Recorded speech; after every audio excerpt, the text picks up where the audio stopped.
সম্মানিত ভিউয়ার্স, আসসালামু আলাইকুম রহমতুল্লাহি ওয়া বারাকাতুহু। বরাবরের মতো আমি বিপ্লব আপনাদের মাঝে নতুন আরেকটা ভিডিও নিয়ে হাজির। তো আমি আজকে আসছি আমার যে প্রথম প্রজেক্টে 1 বিঘার প্রজেক্ট, এই যে নীল বিল্ডিংয়ের পাশে। তাই মূলত গাছগুলা যে আপনারা সমস্যাগুলো দেখতেছেন, এটা কিন্তু গাছের অনেকটা বয়স হয়ে গেছে, প্রায় 9 মাস রানিং চলতেছে। তো এখনও প্রচুর পরিমাণ লতি আছে, তবে আমি লতি হারভেস্ট করতেছি না। এখন আমার প্রচুর পরিমাণ চারা দরকার, যার কারণে আমি এখানে একটা চারা রাখতেছি। তো আপনাদের একটু দেখানোর চেষ্টা করি আমার এই যে চারার সাইজগুলা। আজকে এক ভাই অর্ডার করছেন মাওনা থেকে, 2000 পিস চারা যাবে। এই চারাগুলো আজকে উঠানো হইতেছে। তো এই যে আমাদের চারার সাইজগুলো আপনাদের একটু দেখাই। এই যে চারাগুলো পারফেক্ট সাইজ একটা চারা।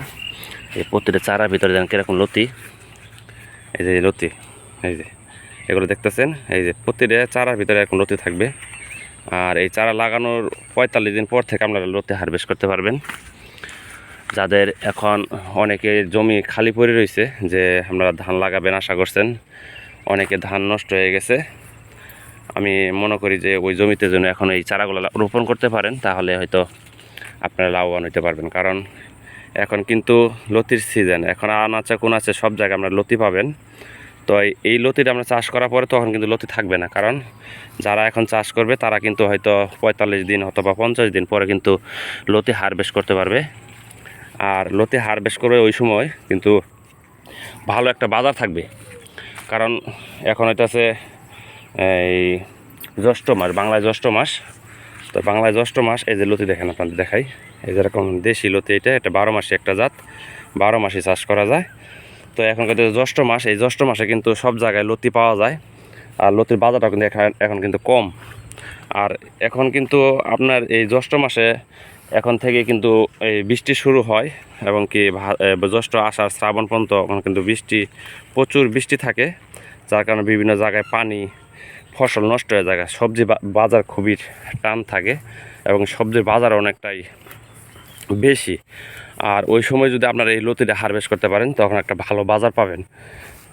যেমন লতি আর মূলত মরিচ, যাদের উঁচু জায়গা আছে তারা মরিচ চাষ করতে পারবেন। আর যাদের নিচু জায়গা আছে, যে পানি থাকে সবসময় অথবা কিছু হয় না এমন একটা জায়গা আছে, ওইসব জায়গাতে যদি আপনারা এই কচুগুলো চাষ করতে পারেন, তাহলে মূলত আপনারা লাভবান হতে পারবেন। যাদের এই যে ধান ক্ষেত, ওই যে অনেকে কিন্তু ধান পান নাই, ধান নষ্ট হয়ে গেছে বৃষ্টির কারণে। তো আমাদের কিন্তু এই যে প্রচুর পরিমাণ লতি অথবা চারা আপনাদের একটু দেখানোর চেষ্টা করি।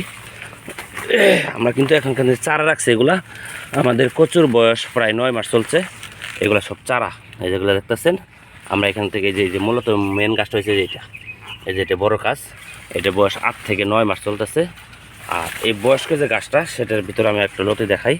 এই যে এরকম, যেহেতু কাঠ উঁচা হয়ে গেছে, যার কারণে নিচে মাটি নাই, যার কারণে গাছের অবস্থা এরকম। তো আমরা এগুলো এখন ভাঙিয়ে ফেলাবো, এই যে চারাগুলো বিক্রি করে তারপর আমরা ভাগলে আমরা নিজেরা এগুলো রোপণ করবো।